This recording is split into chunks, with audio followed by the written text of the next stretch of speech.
കുംഭമേളയിൽ വൈറലായ പെൺകുട്ടിയുടെ കല്യാണം നടത്തിയ CPM പെട്ടിട്ടുണ്ട്. CPMനെതിരെ ഇപ്പോൾ തെളിവുകളൊക്കെ തന്നെ പുറത്തു വന്നിട്ടുണ്ട്. ആരൊക്കെയാണ് ആ കല്യാണത്തിൽ പങ്കെടുത്തത് എന്നതിനെ പറ്റിയിട്ടൊക്കെയുള്ള വിവരവും പുറത്തു വന്നിട്ടുണ്ട്.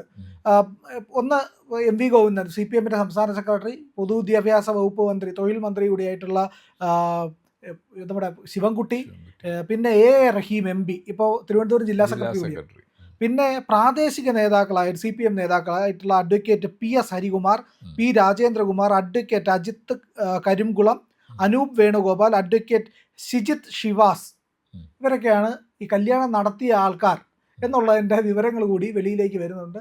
കൈരളി അടക്കം വാർത്ത കൊടുത്തിട്ടുണ്ട്. സാർ, ഇപ്പോൾ വലിയ വകുപ്പുകളാണ് വരുന്നത്. അതായത് പോക്സോ കേസുണ്ട്, ആദിവാസി പീഡന നിരോധന നിയമമുണ്ട്, ബലാത്സംഗ കേസുണ്ട്, വ്യാജരേഖ ചമക്കലുണ്ട്, തട്ടിക്കൊണ്ടുപോകലുണ്ട്. അങ്ങനെ ഈ പെൺകുട്ടിയുടെ വീട്ടുകാർ പറയുന്നുണ്ട് ട്രാപ്പ് ചെയ്തതാണെന്ന്. അപ്പോൾ അതും കൂടെ ഭീഷണി, ബ്ലാക്ക് മെയിലിംഗ് കൂടെ വരുന്നുണ്ട്. ഗുരുതരമായിട്ടുള്ള തെറ്റല്ലേ CPMന്റെ ഭാഗത്തു നിന്നുണ്ടായത്? വലിയ തെറ്റാണ്. അതിൽ ഏറ്റവും പ്രധാനപ്പെട്ടൊരു കാര്യം, ഗോവിന്ദൻ നിലവിലെ MLA എന്നാണ് ഞാൻ മനസ്സിലാക്കുന്നത്. അതെ. അപ്പോൾ ഈ ഗോവിന്ദനും റഹീം MP എന്നുള്ളതിലേക്കും ഈ ശിവൻകുട്ടി എന്ന് പറയുന്ന ആൾ മന്ത്രി എന്നുള്ളതിലേക്കും ഭരണഘടനയെ തൊട്ട് സത്യപ്രതിജ്ഞ ചെയ്തിട്ടുള്ള ആൾക്കാരാണ്. എന്നിട്ടാണ് ഭരണഘടനയ്ക്ക് നിരക്കാത്തി പണി ചെയ്തത്. നാട്ടിൽ നിലവിൽ നിയമമുണ്ട്, മാരേജിന് നിയമം, ഏത് പ്രായം വരെ ആവാന്നുള്ള നിയമമുണ്ട്. അതിനെല്ലാം കാറ്റിപ്പറത്തി അന്ന് പരാതി വന്നതായിരുന്നു. പക്ഷെ അതൊന്നും അവഗണിച്ചുകൊണ്ട് ഈ കുട്ടികളുടെ വീട്ടുകാരെ യാതൊരു അറിവില്ലാതെ, അതും സിനിമയിൽ അഭിനയിപ്പിക്കാമെന്ന് പറഞ്ഞുകൊണ്ടാണ് ആ കുട്ടി അവിടെ നിന്ന് കൂട്ടിക്കൊണ്ട് വന്നത്. അതിന് എല്ലാ നിലയ്ക്കും നിയമവിരുദ്ധവും അങ്ങേറ്റം സംസ്ഥാനത്തിന് അപമാനം ഉണ്ടാക്കുന്നതാണ്. അപ്പോൾ ഇവരന്ന് പറഞ്ഞൊരു കാര്യം, ഇതാണ് റിയൽ കേരള സ്റ്റോറി. അപ്പോൾ ഫിലിമിനെ കളിയാക്കി പറഞ്ഞാൽ, പക്ഷെ ഇപ്പോൾ നമുക്ക് ഒന്നുകൂടി പറയാൻ സാധിക്കും ഇത് തന്നെയാണ് കേരള റിയൽ സ്റ്റോറി എന്നുള്ളത്. ഇതാണ് കേരള റിയൽ സ്റ്റോറി. കാരണം ലവ് ജിഹാദ് തന്നെയാണ് കാണിച്ചത്. ലവ് ജിഹാദ് കാണിക്കുന്നത് അതിൻ്റെ ലവ് ജിഹാദിൻ്റെ ഒപ്പം പറ്റാവുന്ന തെറ്റുകളെല്ലാം ചെയ്തിട്ടുണ്ട്.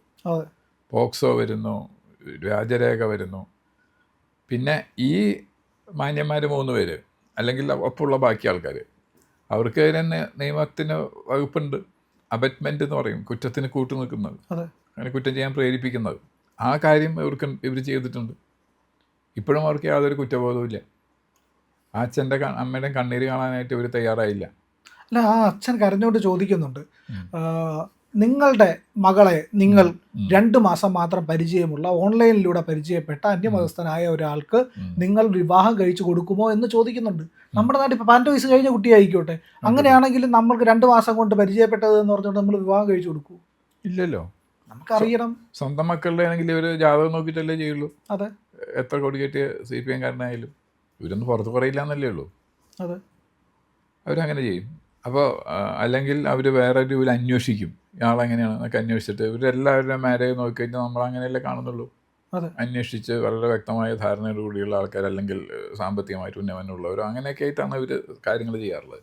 അപ്പോൾ ആ നിലയ്ക്ക് നോക്കിക്കഴിഞ്ഞാൽ ഇവർ ചെയ്തിട്ടുള്ള കടുത്ത ഒരു ദ്രോഹമാണ് ചെയ്തത് ആ കുടുംബത്തിനോടും ആ കുട്ടിയോടും ചെയ്ത ദ്രോഹം. ആ കുട്ടിക്ക് അത് ഇല്ലിറ്ററേറ്റ് ആണെന്നാണ് പറയുന്നത്, അതിന് എഴുതാനും വായിക്കാനും അറിയില്ല അത്രേ. സ്കൂളിലൊന്നും കാര്യമായിട്ട് പോയിട്ടുള്ള കുട്ടിയല്ല എന്നാ പറയുന്നത്. മാല കച്ചവടം ചെയ്തുകൊണ്ട് കിടന്ന സ്ട്രീറ്റ് വെൻഡേഴ്സ് ആയിട്ടുള്ള ഒരു ഫാമിലിയിലുള്ള ആദിവാസി ആയിട്ടുള്ള കുട്ടി, ഗോത്രവിഭാഗമാണ്, ഷെഡ്യൂൾഡ് ട്രൈബാണ്. അതുകൊണ്ട് നാഷണൽ ഷെഡ്യൂൾഡ് ട്രൈബ് കമ്മീഷനാണ് കേസ് ചാർജ് ചെയ്തിട്ടുള്ളത്. അപ്പോൾ ആ കേസിൻ്റെ പരിധിയിൽ ഇവരെല്ലാം വരണമെന്നാണ് ഞാൻ പറയുക. വരുമില്ലെന്ന് എനിക്കറിയില്ല, വരണം. കാരണം ഇവരാണ് എല്ലാ കാര്യം ചെയ്തു കൊടുത്തത്. അപ്പോൾ ഇത് ശരിക്കും പറഞ്ഞാൽ CPMൻ്റെ ജോലി ഇതാണോ? തിരിച്ച് വേറൊരു ചോദ്യമുണ്ട്. ഇത് വേറൊരു മുസ്ലിം പെൺകുട്ടിയും ഹിന്ദു പയ്യനും ആയിരുന്നെങ്കിൽ ഇവർ ചെയ്തു കൊടുക്കും? ഇല്ല, ഒരിക്കലും ചെയ്യില്ല. എന്നാൽ ഇവിടുത്തെ എല്ലാ പറയുന്ന ഈ മസ്ജിദുകളിലുള്ള ആൾക്കാരെല്ലാം കൂടെ ഇളകില്ലേ? ഇളകും, തീർച്ചയായിട്ടും ഇളകും. അല്ലെങ്കിൽ അയാൾ ഇസ്ലാം ആയിട്ട് ബാക്കിയ കാര്യം ചെയ്യാന്ന് പറയും. അങ്ങനെ ആയിരിക്കും. അപ്പോൾ ഇത് ശരിക്കും പറഞ്ഞാൽ ലവ് ജിഹാദ് സർക്കാർ സ്പോൺസേഡ് ലവ് ജിഹാദാണ് ചെയ്തത്. അതാണ് ചിലർ പരിഹസിച്ചു വെക്കണം, CPM മാരേജ് ബ്യൂറോ ആണോ വന്നപ്പോഴും. പിന്നെ ചിലർ പരിഹസിച്ചു പറഞ്ഞു, മറ്റ് സ്റ്റേറ്റുകളിൽ പ്രായപൂർത്തിയാവാത്ത ആൾക്കാരുണ്ടെങ്കിൽ, കല്യാണം കഴിക്കാൻ ആഗ്രഹമുണ്ടെങ്കിൽ നേരെ കേരളത്തിലൊരു മന്ത്രിയും പാർട്ടി സെക്രട്ടറിയും MP ഒക്കെ നിങ്ങൾക്ക് എല്ലാ സഹായങ്ങളും ചെയ്തു തരും, നിങ്ങൾ കല്യാണം കഴിച്ച് നിങ്ങൾക്ക് സുഖമായിട്ട് പോകാം എന്ന് പറഞ്ഞ് പരിഹസിക്കുന്ന ഒരവസ്ഥയിലേക്ക് കേരളത്തിനെ അവർ കൊണ്ടെത്തിച്ചു. ഇത് എന്തുകൊണ്ടും കടുത്ത നിയമ നടപടികൾ എടുക്കേണ്ടതായിട്ടുള്ളൊരു കാര്യമാണ്. കാരണം അല്ലെങ്കിൽ ഇതേപോലെ ഇനി തട്ടിക്കൊണ്ടുപോകൽ പല സ്ഥലങ്ങളിലും വന്ന് അവരിവിടെ കൊണ്ടുവന്ന് കല്യാണം കഴിപ്പിക്കാൻ ഇവർ മുൻകൈ എടുത്ത് നിൽക്കും. അതെ. അപ്പോൾ അത് CPI മാത്രമല്ല, ഇന്നലെ CPIയുടെ സെക്രട്ടറി അവർ സ്വയം അവകാശപ്പെടുന്നത് എന്താ പറയുക, പരമ്പരാഗത റിഫൈൻഡ് കമ്മ്യൂണിസ്റ്റുകൾ എന്നൊക്കെയാണല്ലോ അവർ പറയുന്നത്. CPM-കാരെ പോലെയൊന്നുമല്ല, ഞങ്ങളാണ് റിയൽ ആദ്യത്തെ കമ്മ്യൂണിസ്റ്റുകൾ, മറ്റവർ ഞങ്ങളിവിടുന്ന് പിരിഞ്ഞു പോയവരാണ്. അപ്പോൾ റിയൽ കമ്മ്യൂണിസ്റ്റുകാർ. ബിനോയ് വിശ്വം സ്റ്റേറ്റ് സെക്രട്ടറി പറയുന്നു ഇത് ഫോക്സോക്കെ കാര്യമൊന്നുമില്ല, അത് കുട്ടിക്ക് പ്രായപൂർത്തിയാണ്ടെന്ന്. ഇദ്ദേഹം എന്തൊരു സ്ഥാനത്തിൽ പറഞ്ഞതെന്ന് എനിക്ക് മനസ്സിലാവുന്നില്ല. അതെ. എന്തോ ഒരു വ്യാജമായിട്ട് സാധനം കൊണ്ടുവന്നു, അതിൻ്റെ പോലും ഡേറ്റിനെ പറ്റിയിട്ടൊക്കെ ധാരാളം തർക്കമുണ്ടായിരുന്നു. ഇഷ്യൂ ആയ ഡേറ്റിനെ പറ്റിയിട്ടൊക്കെ അന്ന് ആ ദിവസങ്ങളിൽ തർക്കങ്ങളുണ്ടായിരുന്നു. അപ്പോൾ അത് ഫോർജി ഇപ്പോൾ ഇലക്ഷൻ ID കാർഡും ഇതെല്ലാം ഉണ്ടാക്കുന്ന ഒരു കാലമാണ്. പലതും ഫോർജി സർക്കാർ. ഇനി വേറൊരു കൂട്ടരുണ്ട് തെറ്റ് ചെയ്തവർ, വ്യക്തമായിട്ട് അന്വേഷിക്കാതെ ചെയ്ത ആൾക്കാർ. ഈ ചെയ്ത രജിസ്ട്രാർ ഓഫീസ് രജിസ്റ്റർ ചെയ്ത് കൊടുത്തല്ലോ, സർക്കാർ ഓഫീസ്, അവരും ചെയ്ത വലിയൊരു തെറ്റല്ലേ, അവരും അന്വേഷിക്കണം. മറ്റൊരു സ്റ്റേറ്റിൽ നിന്ന് വന്ന കുട്ടിയാണെങ്കിൽ അത് ശരിയാണ്, ഈ അച്ഛന് പരാതി ഉണ്ടെന്ന് പറഞ്ഞാൽ തീർച്ചയായിട്ടും അത് അന്വേഷിക്കേണ്ട ഒരു ചുമതല തർക്കം വന്നു കഴിഞ്ഞു അവിടെ. അപ്പോൾ പിന്നെ അതിന്റെ മീഡിയേഷൻ നടത്തേണ്ടത് അവിടുത്തെ സർക്കാർ ഉദ്യോഗസ്ഥരല്ല, കോടതിയാണ്. അത് കോടതിയാണ്. കോടതിയിൽ പോയി അതിന്റെ കൃത്യമായിട്ടുള്ള പരിശോധന നടത്തിയതിന് ശേഷം വിവാഹം നടത്താൻ പാടുള്ളായിരുന്നു. ചെയ്യാൻ പാടില്ലായിരുന്നു. പോലീസ്, അവിടുത്തെ പോലീസ് കുറ്റക്കാരാണ്, അവിടുത്തെ പോലീസ് സ്റ്റേഷൻ കുറ്റക്കാരാണ്, ഈ വിവാഹം അമ്പലത്തിന്റെ ഭാരവാഹികൾ കുറ്റക്കാരാണ്. അതെ, ഈ വിവാഹം രജിസ്റ്റർ ചെയ്ത ആ ഉദ്യോഗസ്ഥന്മാർ കുറ്റക്കാരാണ്. അതിൽ ഈ ഇവർ പറയുന്ന ഒരു കാര്യം, ഇന്നലെ ഞാനൊരു ചാനലിൽ നമ്മുടെ എന്താണ് ജലീൽ പുനലൂർ എന്ന് പറഞ്ഞ ആളുണ്ട്, INL ആണ് പുള്ളി, ലീഗിനേക്കാളും കൂടിയ ആളാണ്. അദ്ദേഹം പറയുക ശ്രീനാരായണ ഗുരുദേവൻ്റെ ചൈതന്യമുറങ്ങുന്ന അല്ലെങ്കിൽ ചൈതന്യം ജീവിക്കുന്ന ക്ഷേത്രത്തിൻ്റെ മുറ്റത്തല്ലേ ഇത് ചെയ്യേണ്ടതെന്ന്. അല്ല, ഈ എൻ്റെ ഒരു സംശയം, ഹിന്ദു മാരേജ് ആക്ട് പ്രകാരമാണ് ഒരു വിവാഹം കഴിക്കുന്നത്, അങ്ങനെ അമ്പലത്തിൽ വിവാഹം കഴിക്കാൻ പറ്റുള്ളൂ. അന്യമതസ്ഥർക്ക് ഹിന്ദു മാരേജ് ആക്ട് പ്രകാരം പറ്റില്ല. അപ്പോൾ അത് വാലിഡിറ്റി ഇല്ലല്ലോ. അതിനും വാലിഡിറ്റി ഇല്ല. പിന്നെ ക്ഷേത്രത്തിൽ വെച്ച് അന്യമതസ്ഥൻ്റെ വിവാഹം ചെയ്യാമെന്ന് എവിടെ ഏത് നിയമത്തിലാണ് പറഞ്ഞിരിക്കുന്നത്? അതാണ് ഫർമാൻ എന്ന് പറയുന്ന മുസ്ലിം ആയിട്ടുള്ള ആൾ നടത്തി കൊടുക്കുന്ന റഹീം എന്ന് പറയുന്ന മുസ്ലിം ആയിട്ടുള്ള ആള്. അവിടെ മറ്റ് ഇത് ഒരു ഷിജിത്തോ അങ്ങനെ എന്തൊക്കെയാ, സാവത്തോ അങ്ങനെ എന്തൊക്കെ പേരുള്ള ആൾക്കാർക്ക് മുസ്ലിങ്ങളുണ്ട്. അപ്പൊ ഇതൊക്കെ എങ്ങനെയാ സാധ്യമാകുന്നത്? ഈ മാന്യന്മാര് പലരും ചെരുപ്പിട്ട അകത്ത് കയറി എന്ന് പറഞ്ഞ പരാതി വേറെ ഉണ്ടായിരുന്നു. അമ്പലത്തിന്റെ അകത്ത് ചെരുപ്പിടാൻ പാടില്ലാത്ത സ്ഥലത്ത് എന്നൊരു പരാതി അന്ന് ചില മീഡിയയിൽ വന്നിട്ടുണ്ടായിരുന്നു. ഇത് എന്തുകൊണ്ടും നിയമത്തിന് സാമാന്യ മര്യാദയ്ക്കും സാമാന്യ യുക്തിക്കും നടക്കാത്തതാണ് ഈ ചെയ്ത കാര്യങ്ങൾ. അതായത് ഇത്തരം തെറ്റായ പ്രവണതകളെ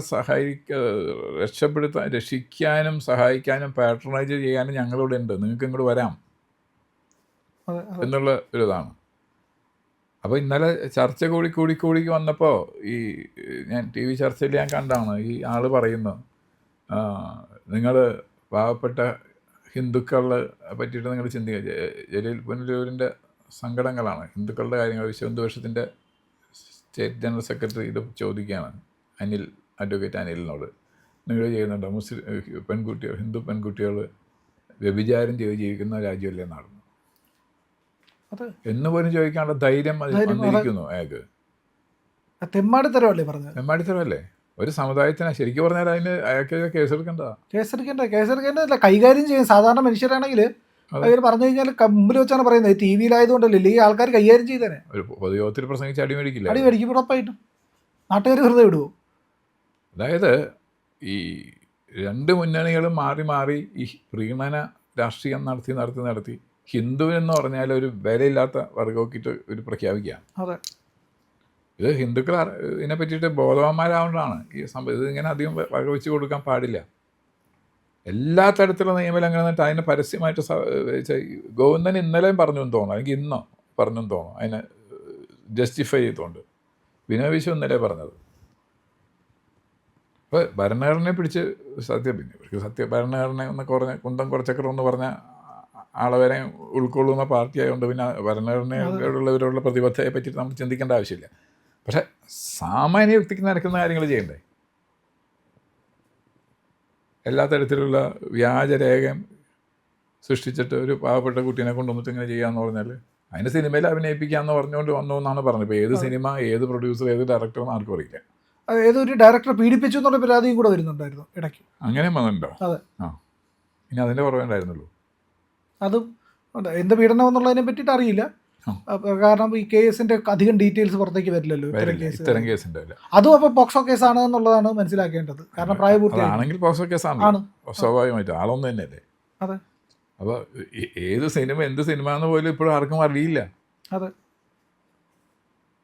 അപ്പോൾ ഇതിൽ ആരൊക്കെ ആരുടെ കയ്യിൽ നിന്ന് പൈസ വാങ്ങിയിട്ടുണ്ടോയെന്ന് വേണമെങ്കിൽ എനിക്ക് സംശയമുണ്ട് ഇത് ചെയ്തു കൊടുക്കുന്നതിന്. ചില തൽപര കക്ഷികളുണ്ടല്ലോ ഇത്തരം കാര്യങ്ങളെ പ്രൊമോട്ട് ചെയ്യാൻ വേണ്ടി നടക്കുന്നവർ, റിയൽ കേരള സ്റ്റോറിക്കാർ. അവരെ ഇന്ന് ഫണ്ട് മേടിച്ചിട്ടാണ് ഇതൊക്കെ ചെയ്യണമെന്ന് ആർക്കറിയാം. അതിന് സാധ്യതയുണ്ട്. ഭീകരബന്ധത്തിൻ്റെ സാധ്യത പോലും ഇതിൽ. ഭീകരബന്ധത്തിൻ്റെ ഇത് കഴിഞ്ഞിട്ട് ഇതിപ്പോൾ പബ്ലിക്കായി പോകേണ്ടത്. ഇനി വലിയ രീതിയിൽ പബ്ലിസിറ്റി വന്നില്ലായിരുന്നെങ്കിൽ ഇവരൊക്കെ ഇനി അവരുടെ സിറിയലോ എവിടെയെങ്കിലും എത്തുമെന്ന് ആർക്കറിയാം. ഈ ഫർമാനെ പറ്റിയിട്ടും കൃത്യമായിട്ട് അന്വേഷിക്കണം. ഇയാളുടെ ബാക്ക്ഗ്രൗണ്ട് ആർക്കും അറിയില്ല. എന്താണ് ഇയാളുടെ ബാക്ക്ഗ്രൗണ്ട്, ആരൊക്കെയായിട്ട് ബന്ധമുണ്ട്, വിദേശ ബന്ധമുണ്ടോ, ഭീകരബന്ധമുണ്ടോ എന്നുള്ളത് അന്വേഷിക്കപ്പെടേണ്ടതാണ്. ഇതിന് സമഗ്രമായ അന്വേഷണം ആവശ്യമാണ്. ഇതിന് ഇവർ തമ്മിൽ എവിടെ വെച്ച് പരിചയപ്പെട്ടു, ആര് പരിചയപ്പെടുത്തി, വെറുതെ ഒരു ദിവസം വൈറൽ കുട്ടി എന്നും പറഞ്ഞുകൊണ്ട് പത്രത്തിൽ കണ്ടുകൊണ്ട് അങ്ങനെ പെട്ടെന്ന് ഇയാൾക്ക് കയറി പ്രേമിക്കാൻ പറ്റില്ലോ 2 മാസം കൊണ്ട് അങ്ങനെയൊക്കെ. അപ്പോൾ ഇയാൾ ടാർഗറ്റ് ചെയ്തു എന്നല്ലേ അർത്ഥം. അല്ലെങ്കിൽ യു പിയിൽ ഇരിക്കുന്ന ഒരാൾ ഇയാൾ മഹാരാഷ്ട്രക്കാരനാണെന്ന് പറയുന്നു. അതെ, മധ്യപ്രദേശിലാണ് കുട്ടിയുടെ മധ്യപ്രദേശിലെ ഒറിജിനൽ സ്ഥലം. മറ്റേ കുംഭമേള സമയത്ത് അവിടെ യു പിയിലുണ്ടായിരുന്നു. അപ്പം മഹാരാഷ്ട്രയിലെ ഒരാളത് എങ്ങനെ പരിചയപ്പെട്ടു, ഇത് ശരിക്കും സമഗ്രമായ അന്വേഷണം നടത്തിയാലേ അതിൻ്റെ കാര്യങ്ങൾ പുറത്തു വരുള്ളൂ. അതിൻ്റെ അന്വേഷണത്തിൻ്റെ പരിധിയിൽ ഇവരൊക്കെ നിൽക്കണം. കേരളത്തിലെ CPM ലീഡർഷിപ്പ് നിൽക്കണം. ഈ 3 ആൾക്കാർ മിനിമം.